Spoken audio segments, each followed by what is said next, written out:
Yeah, today we're talking about Revelation 12, and it's very symbolic, and I take the Bible literal until you get to a point where you're like, well, I can't really take that literal because it's symbolic and spiritual and all that. So bear with me, I'll do the best I can. Note that, there's such thing called the Bible, and there's some such thing called Bible commentary. Commentary is not the Bible. The Bible is Bible. Commentary is not. A lot of commentaries on the same page. The bad can corrupt the good. I heard one of the best preachers, one of my favorite Christians in the world, teaching this last night, and he was horribly off. But I know why he's off, because he trusts commentators and preachers and teachers that come before him, and he didn't really fact check them much, and teaching wasn't really his strongest area, and so he just taught it wrong. And not that I'm smarter and better than him and everything, it's just in just kind of studying I do, I have to look up everything. Because I remember Big Hill, I had a small Sunday school class, had about 10 people. They asked me, they said, would you like to combine your class with the upstairs? And the upstairs was the people who couldn't walk downstairs, the elderly people and people coming in late, scragglers and stuff. I was like, yeah, I love it. So I had like 35 people average. And it's like my second or third teaching. I was teaching on where Jesus lived at when he was a kid. Did he live in Bethlehem after he was born? Or did he go back to Nazareth? Or, we know he went to Egypt for a little while, but before that, when the wise men came, where'd they come to? And I had to study, I had to look it up, I had to work, and I come up with my conclusion. And then people were going, but my Bible commentary says different. But my Bible commentary says different. I knew right then, it's like, oh goodness. And I just, like if I was on Matthew 2 or something, I'd watch 20 videos probably, teachers, and they'd contradict each other to death. And I was like, well, I'm going to have to make sure I study things for myself. And that's why I challenge everybody to do. Don't take my word on nothing, but don't take a lot of other people's word on it. Okay. This is the last verse in chapter 12. I'm going to read it first so we know what we're walking into. Chapter 13 is the Mark of the Beast chapter. It's the Antichrist chapter. We're walking into that. And I've told you as many times, Revelation kind of ends at 11 and it kind of starts back over at 12. You understand that? It makes a whole lot more sense. And then, there's parallels and stuff. If you don't like that, you're going to be all over the place. You'll never get no conclusion with Revelation. It's going to be a big old mess. But I'm going to read what we're leading into. This is the last verse. And the dragon was wroth with the woman, and went to make war with the remnant of her seed, which keep the commandments of God, and have testimony of Jesus Christ.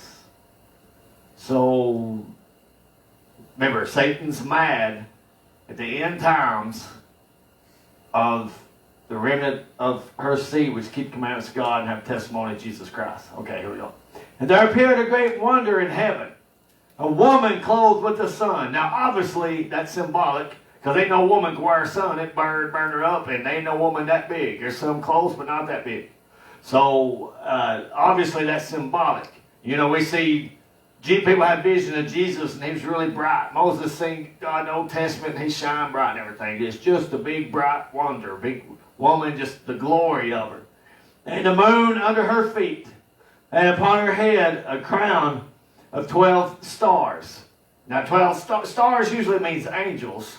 Joseph had a vision in the Old Testament where he told his family, he's like, man, I had a vision of like a woman in the 12, well, he said 11 because he'd be the 12, 11 stars, and he's bowing down and all this stuff.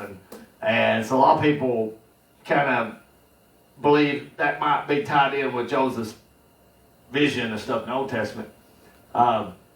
And she being with child, cried, travailing in birth, and pain to be delivered. Okay, now I'm going to back up to Genesis chapter 3. Let's just talk about Adam and Eve. And you can always go back and read the 4 chapters and everything. For the sake of time, I had to cut out so much stuff or I'll be up here all day. And I will put enmity between thee and the woman, and between thy seed and her seed. And it shall bruise thy head, and thou shalt bruise his heel. And to the woman he said, I will greatly multiply thy sorrow, and to thy conception and sorrow thou shalt bring forth children. And thy desire shall be to thy husband, and he shall rule over thee. So you can kind of see the similarity talking about Eve and talking about this woman here. You know, it talks about different women in Revelation. There's like the Jezebel that's part of the 7 churches is teaching, and then later on we get into they call her the whore, is what they call her, you know. You know, here's like a woman in a positive light. And real quick about the Satan seed and all that, there used to be some people, man, I'm not going to let that kind of stuff be taught here. But a lot of people, some people used to come here, it's like, well, Satan got Eve pregnant and had Cain. And then there's been a generation of lizard people, and I said, well, what about Noah's Ark? Well, one of the Noah's sons had a wife that was a lizard person or whatever, and they were the seed of Satan and blah, blah, blah, blah, blah. All right, one is double references. It's talking about the seeds. Here it's talking about the snakes. You know, I don't know about you, there's a snake right there. Most of us will be up on a bench going, ah! That's why he's talking about the snake. He's talking to the snake. There's going to be enmity between you and the woman. She's going to crush your head, you're going to bruise her heel, okay? But it's also talking about Satan too. Satan is always going to come after Eve's seed. And the descendants of the woman, Satan's after to get them. And real quick, you know, we've got to stay, you know, there's people that's part of this church, there's kids that's coming. Satan's after them, trust me. They're into the rock stars, they're into the movies and TV and the YouTubes and all that. And what do you think they're trying to teach the kids? Hey, you know, worship Jesus. No, you'll never see that stuff on TV. It's trying to pull them away. So we got to stay in check with them and check up on them and talk to them and keep in touch with them. Adriana, you're good at getting kids come. Try to get bored to come. We need them, you know. A lot came and got grounded, you know. They're grounded from church and everything. We don't want to ground kids from church, you know. But that's where a lot of them's at. They're grounded from church because they like coming. But remember, we got to stay on top. Satan's always going after people. And you know, it's like, I've been in church my whole life. One of the most dangerous things is after baptism. You see somebody fired up for God and go to church. Oh, get baptized. They get dunked in, poured out, and you'll never see them again. And Satan hits them real hard after baptism. That's why I didn't want to be a once a week church, because somebody get baptized on a Sunday, then we'll have church again. I mean, one service a week church. And we'll have church again for their 7 days, and the devil's just beating them to death for 7 days, and they might not even make it. So I wanted to have a chance, okay. But anyway, back to this, that Satan seed thing. It says in Genesis that Adam knew Eve, and then she had Cain. Satan didn't know Eve. The eating the fruit or whatever had nothing to do with sex or none of that stuff. It was eating some kind of fruit, like it said. The Bible's pretty graphic. If it said, if it meant sex, it'd let you know. But people make up these stupid, weird doctrines. And that's why one thing I'm real happy to the church now, that stuff is gone. I ain't going to put up with it, Lord mercy. All right. And his tail drew a third part of the stars in heaven, and then cast them to the earth. That's talking about the Satan, of course, the dragon, Satan. It's really easy to understand. And it even says he's Satan down the road, I think verse 9. And the dragon stood before the woman, which was ready to be delivered, to devour her child as soon as it was born. Now this kind of just talking about, Satan hates everybody. He hates all of us. He wants us all dead. Look at how many abortions there are. He don't even want the kids to see the light of day. And millions. There's like 40-something million people. You know, God said, "Be fruitful, multiply.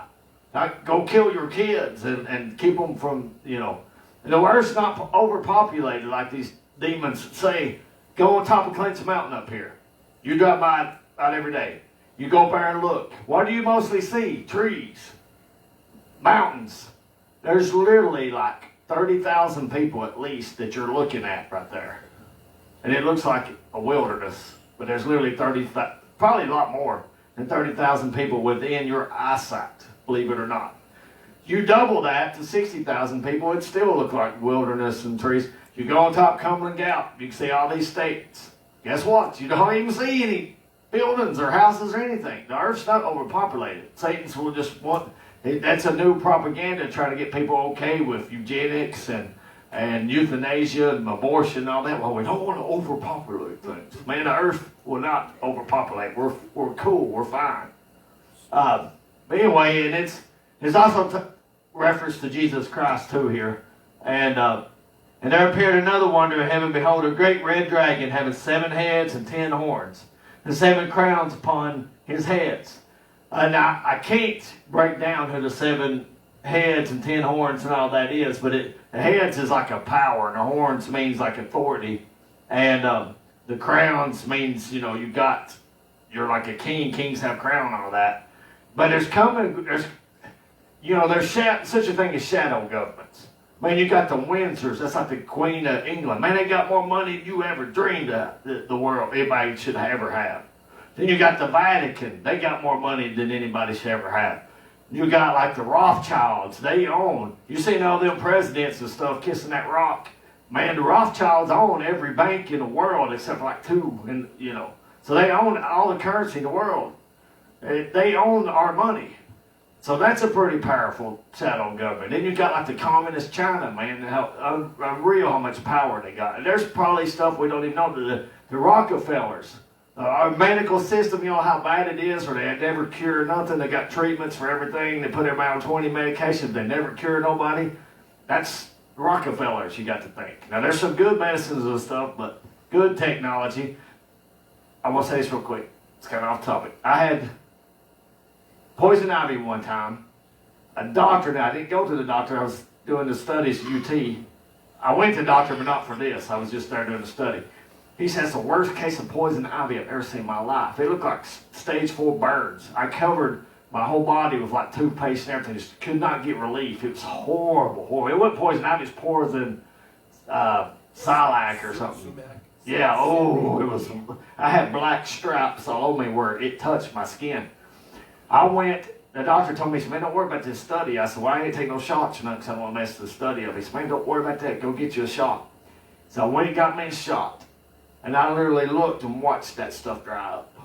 Within 30 minutes, it was gone. You think they can't cure stuff? You think they ain't suppressing cures? And I tried every home remedy in the world, that poison ivy. It was not working. But that shot cured me like everything. There's no money in keeping people with poison ivy for 20 years because it's going to go away on its own eventually. So they could cure that. Man, that burns me up. Man, I just did something about that stuff. But anyway, there's powers. Here's something that's just a little goofy theory. Don't take it with a grain of salt. How many continents are there? There are 7. And I was thinking, well, let's look at the continents. You got the North America is kind of 3 different groups, ain't it? You got Canada, America, and Mexico. 3 totally opposite groups on one continent. So that's 3. Then you got South America. They're all on the same page in South America. All right. Then you got Africa, pretty much on the same page except for Middle East.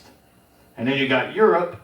They're on the same page except for Middle East. And then you got Asia, which is like Russia and China. Well, then Australia's by. So anyway, it comes out to about 10, looks like 10 different kingdoms, kind of. But don't take nothing. That's just something I counted. But anyway, there's some groups that's going to be part of Satan's power grab, And she brought forth a man-child who was to rule all nations with a rod of iron. I was talking about the woman. Who was the man-child that came that's going to rule all nations with a rod of iron? We know that's Jesus Christ. In 1,000-year reign, so he's going to rule reign with a rod of iron. Okay, that's Jesus. This whole thing can't be talking about Mother Mary because Mother Mary wasn't alive like in the beginning, like Eve was. And she's not going to be alive in the future. But she did bring forth the man-child. Mary brought him forth, but this ain't, as a whole, ain't talking about her. The woman's more of a broader thing. And the woman fled into the wilderness. Now, Mary, she did that during the Egypt thing, but this ain't. Where she had a place prepared to God, and they should feed her for 1,260 days. Now, the tribulation, it mentions this number a lot. It says 3.5 years or times and whatever. or 1,000 days, 200, that's 3.5 years. That's how long Jesus on earth. It kind of give you an idea how long it is. That's about how long Trump was president before COVID hit. That's 3.5 years. It goes by pretty quick. But that's pretty much how long the tribulation is going to last. And, but anyways, this is, like I said, this is leading into talking about the tribulation when Antichrist gets them. And a lot of people believe this whole period is going to last like 7 years, like when the vials start falling on the earth. And that ain't tribulation, when the earthquakes and wars, rumors of war. That's not tribulation yet. That's just the earth getting out of whack. That's how the government starts getting power, is through tragedies and bad events and weather and all that.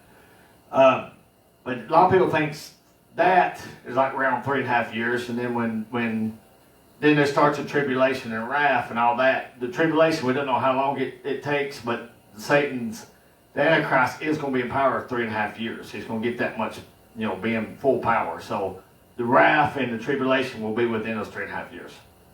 And you can check me on and everything. I'm pretty peaceful about believing that. Okay. But here it talks about there's a place, and I think, verse 6, it said they fled in the wilderness. She had a place prepared of God. They should feed her 1,260 days. I do believe that could be double reference, talking about Jesus' flight to Egypt and all that. And there's a lot of double references in the Bible and everything. It's, like the serpent, it's talking about the serpent and Satan. It's talking about both of them. Elijah, the thing about Elijah coming for Jesus, it's talking about John the Baptist coming, and probably Elijah in the end time, it's double reference. But there's something I'm noticing too. It's in my spirit to start learning not to depend on the government, because we're going to get a lot of privileges took away unless we go along with a lot of wicked stuff and bad stuff and stupid stuff. I done lost a lot of my privileges on some stands I've taken, which is fine. Last year is the best year of my life. This last year, since Corona, is one of the best years I've ever had, because I didn't go along with this stuff. Okay, world goes this way, I go God's way, and but I've seen a lot of people. It's in their spirit to move out to the country, to start farming and start doing. I mean, trust me, it's a big movement. Tyler, is it not a big movement out there for people to start getting out? And when before the 70 AD, when Tyler's teaching about when the Romans come in, destroyed Jerusalem, and all people were killed. Leading up to that, people in Jerusalem the Christians were cutting out. And then historians say they don't believe one Christian was killed during that 70 AD. Why? God was putting it in their spirit to get out. Remember in Acts when they was all selling their property and everything? You only read that happening in Acts in the Christians in Jerusalem. Why is they selling their property? They didn't know it then. God's getting ready to get them out of there. And I believe in the rural, more people, the Christians, are going to be, it's going to be in their spirit to get out in the rural. There's a woman that lives in New York State. She don't live in the city or nothing. She texts me. She's like, man, pray to me and my kid can get out in the rural, get on the farm. That's whatever. It's in people's spirit to do that. That might be part of how we survive when things start the government starts getting more power, more control, and getting an urge system. We will survive out in the wilderness kind of type until the Antichrist gets power. Then there's nothing we can really do. And I believe we got time till that happens. And also, it could be double reference. It could just mean this, that the Christian type people go out in the wilderness and God protects them. And it could be one spot. They'll go one spot. It might not be everybody from the world. It might just be one part of the region, like around Middle East and all that. But a lot of people say this, man, I don't want me and Tyler here to sound like anti-Semites or nothing. We're just exposing that wicked religion. I mean, my goodness, Zionism is more wicked, way more wicked than Islam and everything. Islam believes Jesus is a prophet. Zionism believes Jesus burning in hell, semen excrement. Look how they've hijacked Christianity so bad. Every commentary I read was like, it all means the nation of Israel. And they say the woman's the nation of Israel. I don't believe it is, because they have to have the pre-tribulation rapture to mean that. Because they had a pre-tribulation rapture, then the saints are out of here, and it can't mean us. It has to mean them. But listen, there's no pre-tribulation rapture scripture anywhere in the Bible. Jesus said, Matthew 23, 4 and Mark 13 after the tribulation. So that's why I don't go with all that stuff. And they said that everywhere, I've read this in many commentaries, read this morning, everywhere it talks about the woman and the spirit. It's talking about the state, the nation of Israel in the Old Testament. And then it gives you a couple scriptures. Well, I got my Strong's out. That's a lie. Every time it talks about woman and spirit, it does not talk about nation of Israel. Somebody told me every time the fig leaf is mentioned in the Old Testament, you know, when Jesus talked about when the fig leaf gets ripe, do you know what's about to come? He said that always means the nation of Israel. I looked up fig every single time in the Old Testament. Not one time did it mean the nation of Israel. So you got to be careful and check these guys. Man, I'm telling you, they're not doing their homework. They're just taking everybody's word for it. The bad ones were in the good ones. But anyway, I looked up where it did talk about the scriptures they gave, where it talked about the woman being Israel. First one says, calls Israel a harlot. Okay, so yeah, that's talking about being a woman, a harlot. Second one calls about a woman in adultery. And I only gave like 4. And the other 2 just kind of sort of might, but not strong enough to make that mean the nation of Israel that's going to come back right before Jesus comes and all that. They don't have no scripture for that. They twist so many scriptures. You just know when you read something and go look it up that it's going to be twisted 100% of the time. Okay, there was war in heaven. Michael and his angels fought against the dragon, and the dragon fought and his angels. Now, angels ain't going to die. It's pretty much a wrestling match. You can't. I like this one statue. I think I bought Tyler one time, where angels standing above it on a demon get ready to stab it. That's not the case. You can't kill them. It's more of a wrestling match. They can catch them and chain them up, and you know, like tie them up, chain them up. There's no killing. There's no shooting them, and then they die because they're all spirit beings anyway. And prevailed not, and there was found no place anymore in heaven. Now let's talk about. Let me read this again. And there was war in heaven. Michael and his angels fought against the dragon, and the dragon fought and his angels, and prevailed not. Neither was there found place. Little was their place found any more in heaven. Now, Satan's, as far as his home dwelling place, he used to be on the throne of God, and he had pipes in him and everything. He was like the music leader and everything. Well, he lost that privilege. He got to keep that. Him and a third of the angels did. Okay, but he still had access to God. He was the accusers of the brethren. You know, Jesus, the advocate. Satan's like, look at that turkey bird. You know what he did? He done this, he done that, and turned this. And then Jesus said, yeah, but he repented, and I've washed him with my blood. So it's kind of like a lawyer trial. And when did that happen? Because if the angels and the earth, if that's created at the same time, when did it happen? Well, if you notice, Adam didn't have Cain until he's about 100 years old. So that could have happened within 100 years of the Garden of Eden starting. Well, anyway. So here we got Satan's no more got access to heaven. We're reading Job, where Satan's accusing people, you know, in heaven and stuff, you know, and he said, man, these people, Job serves you because you bless him. He's like, well, don't kill him, but you can do everything else. What did Satan do when he got full reign to where he wanted? He killed all his kids and took everything he had, and everything just tormented him, you know, gave him diseases and all that. That's what Satan would do. A lot of bad things to us if it weren't for God's protection. He even protects the sinners, and the devil worships everything. They don't even know it. If he'd step back, man, Satan come in and just burn them. But when this happens, when this war happens, before tribulation and stuff, Satan's got no more reign in heaven. He's got no more. He's not in hell burning right now anyway. A lot of people get that mixed up. Jesus has got the keys of hell. He don't. God casts us in hell. Satan don't. He's going to be cast in hell. He's going to be bound for 1,000 years. But he knows his time's short here. He don't have no more access to God. He'll anything. He's just fully going to focus on earth. That's why people, we got to be ready. He's always since Adam and Eve deceived people. He deceived the first 2 people we had. He's really going to turn it loose on us. So there ain't going to be no time to play. There ain't going to be no time to be lukewarm. There ain't going to be no time to be scared of church. It's going to be time to get on fire. That's like I told you guys. I'm happy. I'm ready to ride this thing out. But I'm like, man, I need to be out there trying to get other people on board before this happens. So that's why we talk about doing a picnic ministry or whatever. And prevailed not, neither was there found place in heaven anymore. And the great dragon was cast out, that old serpent, called the devil and Satan, which deceiveth the whole world. He was cast out into earth, and his angels were cast out with him. So they no longer have access to God. They can't accuse the brethren no more. Their focus is fully on this earth.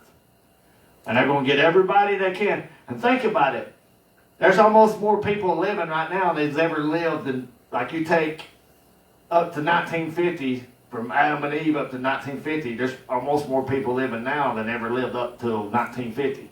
So he's going to fold right here at the end and get more people than he would. That's why he's subtle in his deception. Used to TV, you watch it, Leave It to Beaver, Andy Griffith, and then slowly it started getting. I remember in the 80s, it might have been 70s, I don't know, I'm pretty sure the 80s, Three's Company come out, then Love Boat.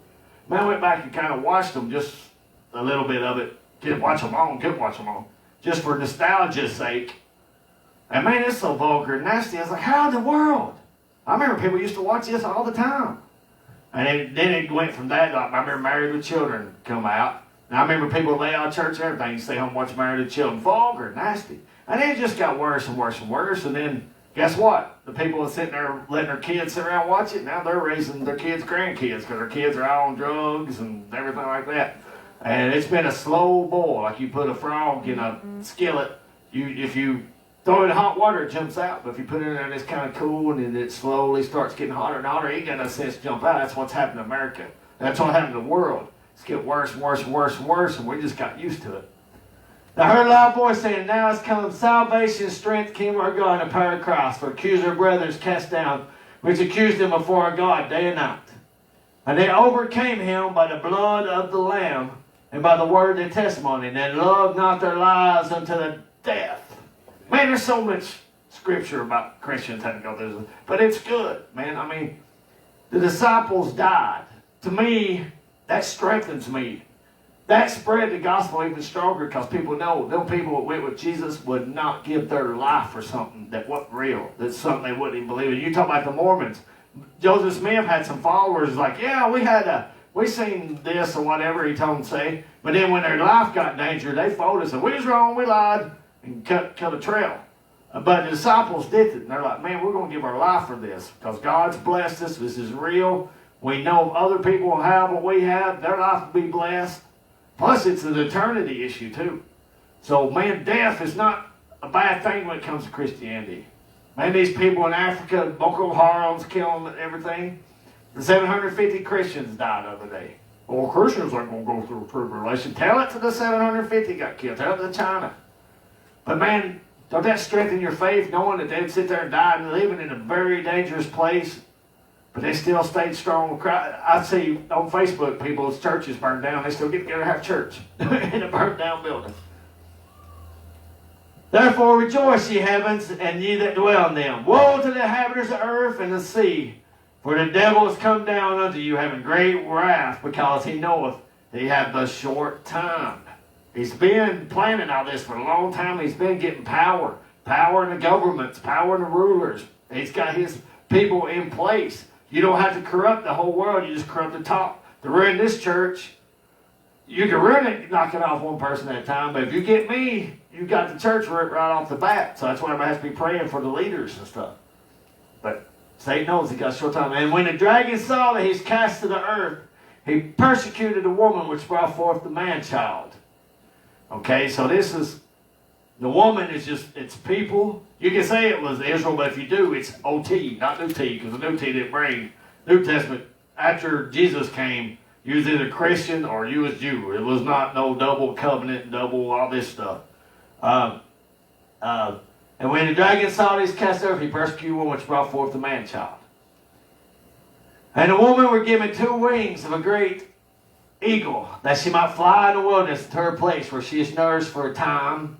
That's like a year. And times 2.5 times, 3.5 years. That's what about everybody says that means, okay? And from the face of the serpent. So, the Christian people, from what I'm getting at it makes the most sense to me, and I have to go where I get peace. Man, trust me, I'm not the best Bible scholar in the world. I can't sit here and quote you hundreds of scriptures yet. I'm not going to say I can't never do that, but I'm saying yet. Mm-hmm. But like if I played guitar, study guitar as much as I studied the Bible, I'll be like Eddie Van Halen. I'm not kidding. I'll be up here. If I studied a foreign language, like I studied the Bible, I would be 100% fluent, no doubt. Probably speak it better than English. I stay in the Bible a lot. I know I don't get no, I'm not sitting here trying to say, oh, I better believe everything I say because I've been in the Bible. I'm just telling you, Last night, Saturdays, I don't work. I work, I clean the bills, but I don't do my eBay. That's what I do for a living. I don't do that. I don't watch no television. I don't listen to podcasts or nothing. I stay in this all day. And that's what I've done for 6 years probably. If I don't have peace about something, man, then there could be a reason. I'm not saying trust everything I say, don't check nothing. I'm saying check everything I say, because I've changed my mind on a lot of things since I've had this church. But she's there at the time that, okay, we're facing serpent. So there's protection there for 3.5 years.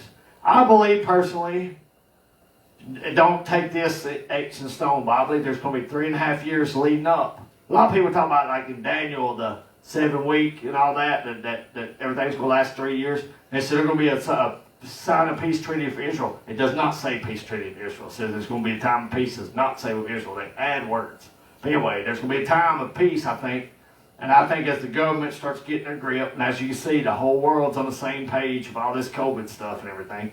Pneumonia is not pneumonia anymore, it's COVID. Flu is not flu anymore, it's COVID. Everything's COVID to keep people scared. All right? But if Christians go a different direction, they'll get that. God will protect us and provide. I don't walk in prophecy much. I don't like prophetic ministries. Not one of them told me about COVID. I believe in prophetic. I like prophetic. I don't follow the ministry. I do a lot of hoopla and I get a lot of stuff wrong. I don't like that. I think it makes Christianity look stupid. They make a lot of money off Christians too. But discernment ministries, I've been here. I even study Revelation 12. They would talk about something that's coming, like a COVID and stuff. The discernment ministries would. Not the prophetic, the discernments. So don't never count out discernment. People with discernment. They're all over the place. If you notice, like this, I told you, people going out and living off the grid in the woods and stuff, like the hippie type people. Now, if there was Christians, they'd be the spiritual prophetic type. But they're not. They're worldly and they're into other religions and stuff. They're spiritual, just wrong kind of spiritual.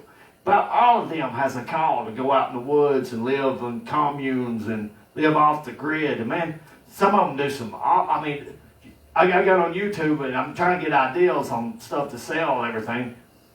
And you'll see them go out in the woods. You see a husband and wife go out in the woods and build their own house out of mud and sand and just scrap and junk and raise their own animals, grow their own food. And man, you know what their bills are a month? Nothing. They're out of debt. Their kids are smart. They're healthy as they can be. And they're just like, I don't know, so just was drawing us out here, getting to them with nature and stuff. But the problem is they'll have a big Buddha or something up somewhere. They're not Christians.